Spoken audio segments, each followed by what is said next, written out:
Good afternoon, class. This lecture will be given in order to inform you all on the importance of firearm safety around minors. I would like to clarify that minors includes all persons under the age of 18. You can bet most Americans have crossed paths with firearms at least once in their lifetime. Though guns can be used for a wide assortment of fun activities such as hunting or competition shooting, the lethality of these weapons can never be forgotten.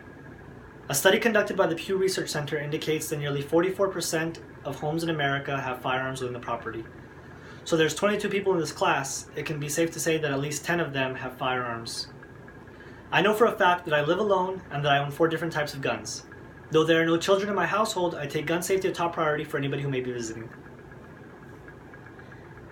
I would like to begin by addressing the alarming amount of deaths among minors related to firearms.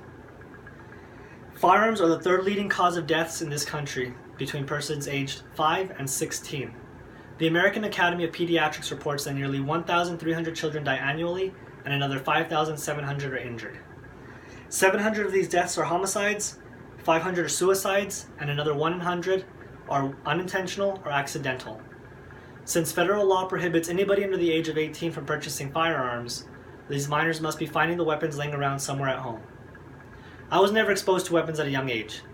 My father didn't own any guns, and I never even held my first weapon until after I was 18 and had moved out of my parents' home. But how many students in this class have parents who worked law enforcement, or their father went hunting regularly? It is the responsibility of the adults in the home to ensure that their weapons are locked and stored safely.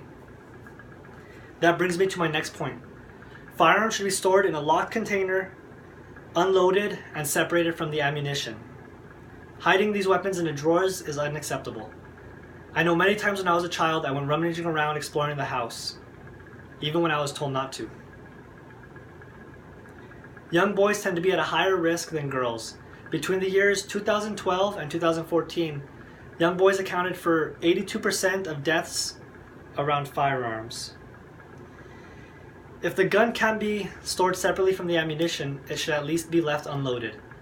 Many times a gun may be too complex for a child to figure out, but if it's left loaded, all it takes is a simple pull the trigger and disaster can strike. Behind me I have an example of a firearm safe. It's about 5.5 feet tall and reinforced steel. It takes a 6-digit PIN code and a turn crank in order to open.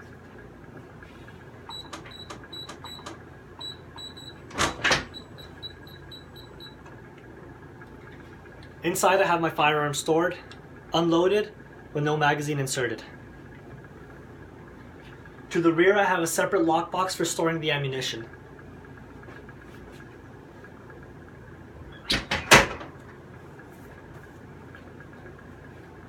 The last point I would like to address is safety classes for everybody in the household. Adults, teens, even young children can take these courses. They generally run around $50 per person and are given by somebody with experience in law enforcement or military. It is important that all members of the house understand that these are not toys. Though they can be fun to use, they should never be misused. Let's say you're a father and you want to take your son out to the range. Before he can even begin firing the weapon, he must understand the responsibility for handling the weapon and even greater consequences for mishandling.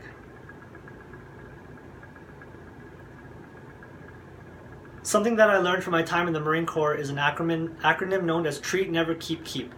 Treat every weapon as if it were loaded. Never point your weapon at anything you do not intend to shoot. Keep your finger straight off the trigger until you're ready to fire. And keep your weapon unsafe until you intend to fire.